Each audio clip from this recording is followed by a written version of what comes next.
സ്വാഗതം ഇന്ത്യ സ്കാനിലേക്ക്. 5 വർഷം മുമ്പ് ഇതുപോലൊരു ജൂലൈ 5-ന് മുംബൈ ഹൈക്കോടതി ഒരു ജാമ്യാപേക്ഷയിൽ വാദം കേൾക്കാൻ ഒരുങ്ങുകയായിരുന്നു. കേസ് വിളിച്ചപ്പോൾ പ്രതിയുടെ അഭിഭാഷകൻ പറഞ്ഞു, ഇനി ആ കേസ് കേൾക്കേണ്ടതില്ല എന്ന്.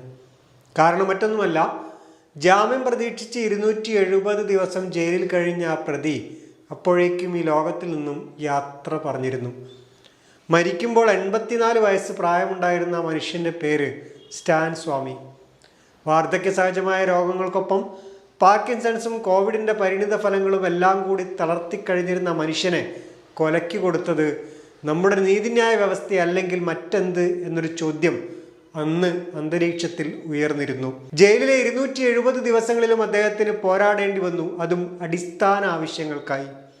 ഒരു ജോഡി സോക്സിന്, ഒരു ബ്ലാങ്കറ്റിന്, വിറയ്ക്കുന്ന കൈകൾ കൊണ്ട് വെള്ളം കുടിക്കാൻ പറ്റാത്തത് കൊണ്ട് ഒരു സ്ട്രോക്ക് വേണ്ടി. അതൊക്കെയായിരുന്നു ആ പോരാട്ടം. പലപ്പോഴും അവ അദ്ദേഹത്തിന് നിഷേധിക്കപ്പെട്ടു. ഇതൊരു സ്റ്റാൻ സ്വാമിയുടെ മാത്രം പ്രശ്നമല്ല. ജൂൺ 12-ാം തീയതിയാണ് ബാംഗ്ലൂർ സ്ഫോടനക്കേസിൽ NIA പ്രതിയാക്കിയ അബ്ദുൽ ഖാദർ എന്ന 60-കാരൻ ജയിലിൽ മരണപ്പെട്ടത്. കഴിഞ്ഞ 16 വർഷമായി വിചാരണ തടവുകാരനായി ജയിലിൽ കഴിയുകയായിരുന്നു ഖാദർ. ഇതേ കേസിൽ ജയിലിൽ കഴിയുന്ന നിരവധി പേരിൽ ഒരാളാണ് മലയാളിയായ സക്കരിയ. ജയിലിലല്ലെങ്കിലും സ്വതന്ത്രനല്ലാത്ത അവസ്ഥയിൽ മഅ്ദനിയും കഴിഞ്ഞു വരുന്നു. അദ്ദേഹവും നിരവധി രോഗങ്ങൾക്ക് അടിമപ്പെട്ടാണ് കഴിയുന്നത്. രോഗബാധിതയായ തൻ്റെ ഉമ്മയെ പരിചരിക്കാൻ 15 ദിവസത്തേക്ക് താൽക്കാലിക ജാമ്യം ആവശ്യപ്പെട്ടിരുന്നുവെങ്കിലും സക്കരിയയുടെ അപേക്ഷ കോടതി തള്ളുകയായിരുന്നു. ഇതിനൊക്കെ പുറമെയാണ് ഈ കേസ് ഇപ്പോൾ കോടതി മാറ്റിയിരിക്കുന്നത്. വിധി പറയാൻ സമയമായപ്പോഴാണ് ഇത് വേറൊരു ബെഞ്ചിന് കൊടുത്തിരിക്കുന്നത്. ഇനി ആ ജഡ്ജി കേസൊക്കെ പഠിച്ചു വരാൻ എത്ര സമയമെടുക്കുമെന്ന് കണ്ടറിയണം. 2022 സെപ്റ്റംബർ 22-ന് NIA അറസ്റ്റ് ചെയ്ത പോപ്പുലർ ഫ്രണ്ട് ഓഫ് ഇന്ത്യയുടെ മുൻ ദേശീയ നേതാക്കളും ഇതുപോലെ വിചാരണ തടവുകാരായി തീഹാർ ജയിലിൽ കഴിയുകയാണ്. അതായത് 3.5 വർഷത്തിലധികമായി ഇവർ ജയിലിലാണെന്നർത്ഥം. അവരിൽ ഇ അബൂബക്കർ, AS ഇസ്മായിൽ തുടങ്ങിയ പലരും രോഗാവസ്ഥ ചൂണ്ടിക്കാണിച്ച് പല തവണ ജാമ്യാപേക്ഷ കൊടുത്തിരുന്നുവെങ്കിലും ഇതുവരെ കോടതി ജാമ്യം അനുവദിച്ചിട്ടില്ല. മെഡിക്കൽ ജാമ്യം നിഷേധിക്കപ്പെട്ടും ക്യാൻസർ ബാധിതയായ അമ്മയെ കാണാനുള്ള അവകാശം നിഷേധിക്കപ്പെട്ടും ജയിലിൽ കഴിയേണ്ടി വന്ന വികലാംഗനായ സായിബാബയും ഇത്തരത്തിൽ പീഡനം നേരിടേണ്ടി വന്ന ആളാണ്. 2020 സെപ്റ്റംബറിൽ ഡൽഹി കലാപവുമായി ബന്ധപ്പെട്ട് അറസ്റ്റ് ചെയ്യപ്പെട്ട ഉമർ ഖാലിദ് ഇപ്പോഴും ജയിലിലാണ്. കൂടെയുണ്ടായിരുന്ന പലർക്കും ജാമ്യം കിട്ടിയപ്പോഴും മുഖ്യ ഗൂഢാലോചകർ എന്നാരോപിച്ച് ഇദ്ദേഹത്തിന് ജാമ്യം നിഷേധിക്കുകയായിരുന്നു. UAPA പ്രകാരം ജയിലിലായിരുന്ന പത്രപ്രവർത്തകൻ സിദ്ദീഖ് കാപ്പൻ ജാമ്യം കാത്ത് 2 വർഷമാണ് ജയിലിൽ കഴിഞ്ഞത്. നീതി നിഷേധിക്കപ്പെട്ട് ജയിലിൽ കഴിയുന്നവരിൽ രാഷ്ട്രീയ തടവുകാരുടെ കാര്യം ഏറെ ദയനീയമാണ്, ഒപ്പം ഭീകരവും. ഭരണകൂടത്തിൻ്റെ എതിരാളികൾ എന്ന പേരിൽ അവർക്കുമേൽ പലപ്പോഴും UAPA അടക്കമുള്ള ഭീകര നിയമങ്ങൾ ചുമത്തിയിട്ടുണ്ടാവും. വിചാരണ കൂടാതെ ഒരാൾ അനന്തമായി ജയിലിലാണ്. ഇതിനേക്കാൾ പറ്റിയ മറ്റൊരു നിയമം രാജ്യത്തില്ലെന്ന് വേണമെങ്കിൽ പറയാം. വിമർശകരെ തടവിലിടാനും ഇത് ഭരണകൂടങ്ങളെ സഹായിക്കുന്നുണ്ട്. പ്രതികൾ കുറ്റം ചെയ്തുവെന്ന് പ്രാഥമികമായി വിലയിരുത്താൻ കഴിയുന്നുണ്ടെങ്കിൽ ജാമ്യം നൽകേണ്ടതില്ല എന്ന ഈ കേസുമായി ബന്ധപ്പെട്ട കോടതി വിധികളിൽ ഊന്നി പലപ്പോഴും ഇത്തരം പ്രതികൾക്ക് ജാമ്യം നൽകാറുമില്ല. ഭരണഘടനയുടെ 21-ാം അനുച്ഛേദത്തെ നഗ്നമായി ലംഘിക്കുന്ന ഇത്തരം ജാമ്യ നിഷേധങ്ങൾക്ക് സ്റ്റാൻ സ്വാമിയുടെ മരണത്തെക്കുറിച്ചുള്ള ഓർമ്മ ഒരു തിരുത്താകുമെന്ന് ഈ 5-ാം വാർഷികത്തിൽ നമുക്ക് പ്രതീക്ഷിക്കാം. സംഘപരിവാർ സംഘടനകളുടെ മാസ്റ്റർ പീസ് അജണ്ടയായ രാമക്ഷേത്രത്തിൽ കോടികളുടെ തട്ടിപ്പ്, പിന്നാലെ പ്രത്യേക അന്വേഷണ ഏജൻസിയുടെ അന്വേഷണവും. വിശ്വാസികൾ നൽകുന്ന സംഭാവനകൾ ആരും അറിയാതെ പൊക്കിക്കൊണ്ടുപോയി എന്നാണ് വാർത്തകൾ പറയുന്നത്.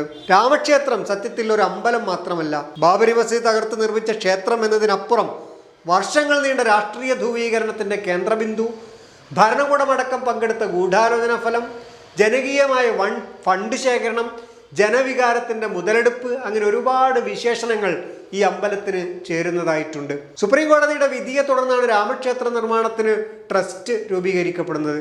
2020-ൽ ശ്രീരാമ ജന്മഭൂമി തീർത്ഥക്ഷേത്ര ട്രസ്റ്റിനെ കേന്ദ്ര സർക്കാർ അംഗീകരിച്ചു. ഇപ്പോൾ സാമ്പത്തിക തിരിമറി അന്വേഷിക്കാൻ പ്രത്യേക അന്വേഷണ ഏജൻസിയെയും പ്രഖ്യാപിച്ചിട്ടുണ്ട്. ഈ പ്രഖ്യാപനം നടത്തിയത് BJP സർക്കാർ തന്നെയാണ്. തട്ടിപ്പുമായി ബന്ധപ്പെട്ട് 8 പേരെ ഇതിനകം അറസ്റ്റ് ചെയ്തു. ഇവരിൽ നിന്ന് പണവും സ്വർണവും വെള്ളിയും വിദേശ നാണയങ്ങളും ഒക്കെ പിടികൂടിയിട്ടുണ്ടത്രേ. ക്ഷേത്രത്തിൽ നിന്നും അല്പം ദൂരെ മാറിയുള്ള പിൽഗ്രിം ഫെലിസിറ്റേഷൻ സെന്ററിന്റെ താഴ്ഭാഗം പണമെണ്ണാനുള്ള സ്ഥലമാണ്. അതായത് അമ്പലത്തിൻ്റെ പലയിടങ്ങളിലായി സ്ഥാപിച്ചിരിക്കുന്ന ഏകദേശം 35 പെട്ടികളിൽ എത്തുന്ന സംഭാവനകൾ എണ്ണിത്തിട്ടപ്പെടുത്താനുള്ള സ്ഥലം. ലക്ഷക്കണക്കിന് ഭക്തർ ദിവസേന എത്തുന്ന ഇവിടുത്തെ സംഭാവനകൾ എണ്ണിത്തിട്ടപ്പെടുത്താൻ 2 ഷിഫ്റ്റുകളായാണ് 20ഓളം ആളുകൾ നിയോഗിക്കപ്പെട്ടിരിക്കുന്നത്. ഒരു ദിവസം കിട്ടുന്നത് ഏകദേശം 8 മുതൽ 13 ലക്ഷം രൂപ വരെ, ചിലപ്പോഴത് 50-60 ലക്ഷം വരെ ആവുകയും ചെയ്യും. അന്വേഷണ ഏജൻസി ഇക്കാര്യത്തിൽ എത്ര കണ്ട് സുതാര്യമായി മുന്നോട്ടു പോകുമെന്ന കാര്യത്തിൽ പലർക്കും ന്യായമായ സംശയമുണ്ട്. അന്വേഷണം തുടങ്ങി ദിവസങ്ങൾ പിന്നിട്ട ശേഷമാണ് RSS ഒന്ന് മിണ്ടിക്കണ്ടത്. 10,000-കണക്കിന് രാമഭക്തരുടെ വികാരം വ്രണപ്പെടുത്തുന്നതായി പോയി ക്ഷേത്ര ഭരണാധികാരികളുടെ പരിപാടി എന്നായിരുന്നു RSSന്റെ പ്രസ്താവന. രാമക്ഷേത്രത്തിലേറി അധികാരത്തിലെത്തുകയും അമ്പലത്തിന് തറക്കല്ലിട്ട് ഉദ്ഘാടനം കുറിക്കുകയും ചെയ്ത പ്രധാനമന്ത്രിയാവട്ടെ ഇതുവരെ വായ തുറന്നിട്ടില്ല. രാമജന്മഭൂമി ട്രസ്റ്റിന്റെ ജനറൽ സെക്രട്ടറിയായ ചമ്പത് റായിയിൽ നിന്നും ട്രസ്റ്റ് അനിൽ മിശ്രയിൽ നിന്നും വിശദീകരണം തേടുമെന്ന് ക്ഷേത്ര ട്രസ്റ്റ് അറിയിച്ചിട്ടുണ്ട്. പക്ഷേ അതിനുള്ള കാരണം കാണിക്കൽ നോട്ടീസ് തിങ്കളാഴ്ച മാത്രമേ കൊടുക്കുള്ളൂ അത്രേ. അനിൽ മിശ്രയാണ് സംഭാവനയുടെ കാര്യങ്ങൾക്ക് മേൽനോട്ടം വഹിക്കുന്നത്. വിശ്വ ഹിന്ദു പരിഷത്തിന്റെ വൈസ് പ്രസിഡന്റാണ് ചമ്പത് റായി. ആരോപണത്തെ തുടർന്ന് ഇവർ രാജിവെച്ചിട്ടുണ്ടെങ്കിലും പ്രത്യേക അന്വേഷണ ഏജൻസിയുടെ പ്രതിപ്പട്ടികയിൽ പക്ഷേ ഇവരുടെ പേര് ഇതുവരെ ചേർത്തിയിട്ടില്ല. ഇവരെ കൂടി അകത്തിടണമെന്നാണ് ബജ്രംഗ് നേതാവ് വിനയ് കത്യാരുടെ അഭിപ്രായം. ഇവരെ കൂടാതെ RSSന് മുൻ പ്രാന്ത് പ്രചാരക് ഗോപാൽ റാവുവിൻ്റെ പേരും ഇതുമായി ബന്ധപ്പെട്ട് ഉയർന്നു കേൾക്കുന്നുണ്ട്. ഏതായാലും നിയമസഭാ തെരഞ്ഞെടുപ്പ് നടക്കാനിരിക്കുന്ന ഉത്തർപ്രദേശിൽ പ്രതിപക്ഷത്തിനു മാത്രമല്ല ഒരു വിഷയം വീണ് കിട്ടിയിരിക്കുന്നത്. യോഗിപക്ഷത്തിനെതിരെ വടികാത്തിരുന്ന മോദിപക്ഷത്തിനും ഒരു ഉഗ്രൻ പിടിവള്ളിയാണ് അമ്പലക്കൊള്ളയിലൂടെ വീണ് കിട്ടിയിരിക്കുന്നത്. 2022 ആഗസ്റ്റിൽ മധ്യപ്രദേശിലെ ബർക്കത്ത് വില്ലേജിൽ വെച്ച് നസീർ അഹമ്മദ് എന്ന വ്യക്തിയെ ആൾക്കൂട്ടക്കൊലയ്ക്ക് വിധേയമാക്കിയ 14 പ്രതികൾക്ക് ജീവപര്യന്തം ശിക്ഷ വിധിച്ച ജഡ്ജിക്കെതിരെ സംഘപരിവാരത്തിന്റെ കൊലവിളിയും അധിക്ഷേപവും. മധ്യപ്രദേശിലെ അഡീഷണൽ ഡിസ്ട്രിക്ട് ജഡ്ജിയായ തബസ്സും ഖാനെതിരെയാണ് ഇവരുടെ അധിക്ഷേപം. അവരെ ബലാത്സംഗം ചെയ്യുമെന്നും ഇല്ലാതാക്കുമെന്നൊക്കെയാണ് ഹിന്ദുത്വരുടെ വെല്ലുവിളി. ഒട്ടനവധി ഹിന്ദുത്വ അക്കൗണ്ടുകളിൽ ഈ വെല്ലുവിളികൾ ഇപ്പോഴും നിലനിൽക്കുന്നുണ്ട്. സുദർശൻ ടിവിയുടെ ഔദ്യോഗിക ഹാൻഡിൽ പറയുന്നത് ഈ വിധിയെ തങ്ങൾ തുറന്നെതിർക്കുന്നു എന്നാണ്. പഞ്ചാബിൽ തബസ്സും ഖാന്റെ കോലം കത്തിക്കുകയുണ്ടായി. ദക്ഷി ചൗധരി എന്ന വ്യക്തിയുടെ വീഡിയോയിൽ ജ്യോതിർമയി പീഠത്തിലെ ശങ്കരാചാര്യരുമായും സ്വാമി അവിമുക്തേശ്വരാനന്ദ സരസ്വതിയുമായി നടത്തിയ വീഡിയോ കോളുകൾ അപ്ലോഡ് ചെയ്തിട്ടുണ്ട്. രണ്ടുപേരും കൊലപാതകികളോട് ഐക്യദാർഢ്യം പ്രഖ്യാപിക്കുകയാണ്.